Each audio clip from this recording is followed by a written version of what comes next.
Olá, no dia 13 de junho, nós fizemos um quadro no Fantástico falando sobre as vacinas contra a Covid, os problemas, os efeitos colaterais, etc. Mas nós recebemos uma quantidade tão grande de perguntas depois que resolvemos voltar a falar sobre esse tema. E para responder a essas perguntas, nós trouxemos a doutora Vivian Avelino Silva. A doutora Vivian é médica, professora e pesquisadora da Faculdade de Medicina da Universidade de São Paulo e exerce as mesmas funções na Faculdade de Medicina do Hospital Albert Einstein. Serão 4 vídeos. No primeiro, nós vamos falar sobre trombose e as vacinas anti-Covid. Seja bem-vinda, Vivian. Obrigada, Drauzio. A primeira pergunta que eu vou te fazer, acho que é a mais candente nos dias de hoje, que é a respeito da trombose relacionada especialmente com a vacina da AstraZeneca e que causa muitas dúvidas nas pessoas. Eu vou te ler a pergunta da Leones, ou do Leones, desculpa, não, o nome não dá para definir o sexo. Ele diz, tem uma dúvida, tenho medo de tomar a vacina AstraZeneca, pois tenho trombofilia. Você vê algum perigo no meu caso? Então explica o que é trombofilia e se há ou não perigo, por favor, Vitor. Tá certo. Então, trombofilia é uma característica que algumas pessoas têm de ter uma tendência de mais facilidade para ter uma trombose. Então, a pessoa provavelmente já teve alguma trombose na vida, fez uma investigação e viu que tinha essa tendência em exames de sangue, por exemplo, pode ser detectado. Então, a história é a seguinte, né? Tanto a vacina da AstraZeneca quanto a Janssen, Johnson & Johnson, tiveram relatos raros, raríssimos, aliás, de eventos de trombose em pessoas que foram vacinadas. Esses eventos aconteciam em média 7 a 21 dias depois da vacina, eram localizações de trombose muito peculiares, né, lugar que as pessoas raramente têm trombose, e aí, quando acontecia esses eventos, Drauzio, uma coisa muito interessante era que eles vinham acompanhados de plaquetas baixas, né, e aí na investigação existe mesmo um mecanismo potencial, que essas vacinas que usam vetor de adenovírus, que é o caso de ambas, vacina da AstraZeneca e da Janssen, Johnson & Johnson, elas podem levar a esse fenômeno, porque o próprio vetor da vacina, né, que é esse vírus de resfriado, adenovírus, poderia desencadear esse fenômeno muito raramente. Pra você ter uma ideia, é em torno de 30 milhões de vacinados, em torno de 80 casos de trombose, né? Ou seja, esses eventos raríssimos de efeitos colaterais, né, depois de uma vacina, podem acontecer com outras vacinas também.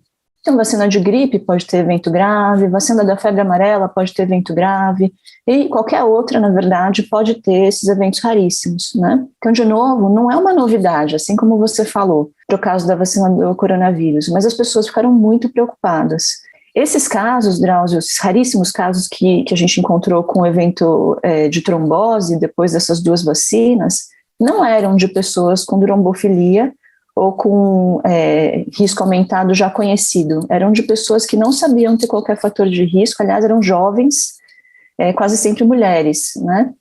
Então, não é recomendado que se faça qualquer exame antes ou que se tome anticoagulante, nada disso, porque realmente é considerado um evento muito, muito raro. Professora Bettina Belling pergunta se a vacina da AstraZeneca pode ser administrada em mulheres que tomam anticoncepcional. O anticoncepcional a gente sabe que aumenta o risco de trombose, né? Isso, então foi uma das preocupações, né? Como eu falei, Drauzio, a maior parte dos casos de trombose, esses casos raros, foram em mulheres jovens.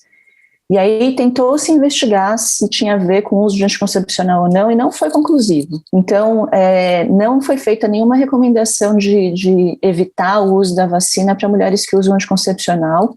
Nesse momento, a recomendação é que seja feito sim a vacina, mesmo para mulheres que usam anticoncepcional. A Júnia Figueiredo pergunta uma coisa que você já respondeu, mas vale a pena ressaltar. Ela diz, se possível, eu gostaria que abordasse a questão da trombofilia e a aplicação da AstraZeneca e da Janssen.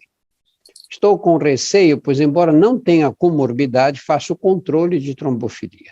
Esclareço que quero tomar vacina e de forma alguma sou negacionista, só que com receio de AstraZeneca. Assumo ou não o risco? já que é um conselho particular mesmo para o caso dela. Tá certo, eu acho que uma coisa importante é conversar com o seu médico, já que ele que acompanhou o seu caso e que avaliou que tipo exato de trombofilia e que pode quantificar esse risco e colocar na balança no seu caso específico, né? Vamos lembrar que a gente está no meio da pandemia com um número enorme de casos e que a própria Covid também está associada a risco de trombose, né, Drauzio? Então, muito alto, né? Exato, então num determinado contexto, o risco de você pegar a Covid, ficar grave e ter trombose pela Covid talvez seja maior do que o risco raríssimo de você ter trombose relacionada à vacina. Eu acho que se a gente tivesse numa situação, Drauzio, de disponibilidade assim, abundante de qualquer tipo de vacina, para esses casos de pessoas que têm algum fator de risco para trombose, a gente poderia sim contemporizar, olha, vamos tentar reservar para essas pessoas uma outra vacina. Não é o caso no Brasil agora, né? A gente está com uma escassez de produtos e precisa administrar rapidamente para a população para conseguir atingir a imunização em massa. O Carlos Alberto Fraga Santos pergunta se alguém morreu após ter tomado a primeira dose da AstraZeneca.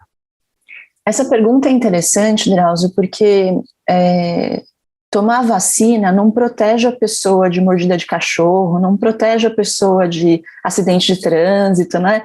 Então, mortes acontecem depois de vacina, especialmente quando você vacina milhares e milhares de pessoas de uma vez, né, em um curto período de tempo. Lógico que morreram pessoas.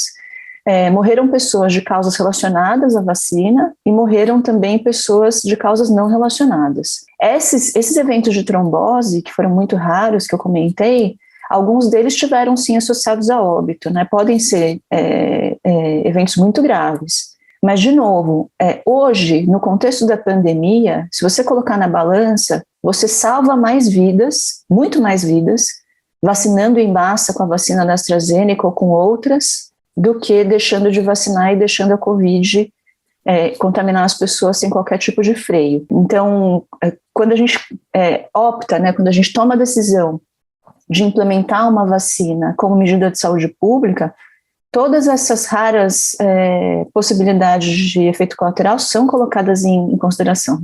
Alguém que assina Dorjin diz: eu me vacinei eu tomei a primeira dose da AstraZeneca. Posso transmitir para minha esposa o vírus através da vacina? Essa é uma excelente pergunta, Drauzio. Nenhuma das vacinas que nós temos desenvolvida usa o vírus da Covid atenuado e enfraquecido. A gente usa ou o vírus totalmente morto, inativado, ou o pedacinho do vírus que não é capaz de infectar. Ou seja, nenhuma dessas vacinas contém vírus que pode ser transmitido para outras pessoas. A Lua Ramos quer saber se quem tem colesterol alto pode tomar a vacina da AstraZeneca, já que o colesterol aumenta o risco de AVC, que pode se potencializar com a vacina. As pessoas que têm colesterol alto, primeiro devem cuidar do próprio colesterol, né?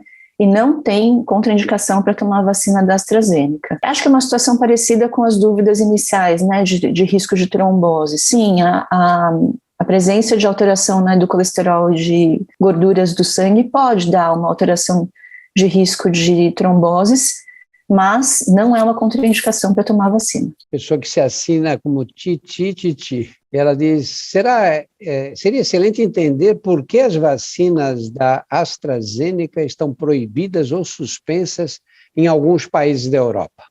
Então, é o caso da Dinamarca e da Noruega, né? E essa suspensão ela foi decorrente desse risco de trombose que foi relatado, que foi observado na Europa e nos países em que foi feita vacinação em massa. E ela tem a ver, Drauzio, com o fato de que você tem situações epidemiológicas e disponibilidade de outras marcas de vacina diferente do que a gente tem aqui.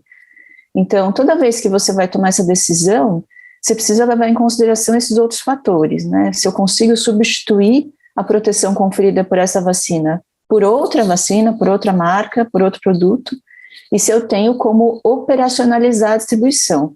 Vale lembrar que a AstraZeneca tem produção com custo menor e a logística de distribuição bem mais fácil e simples do que a Pfizer, por exemplo.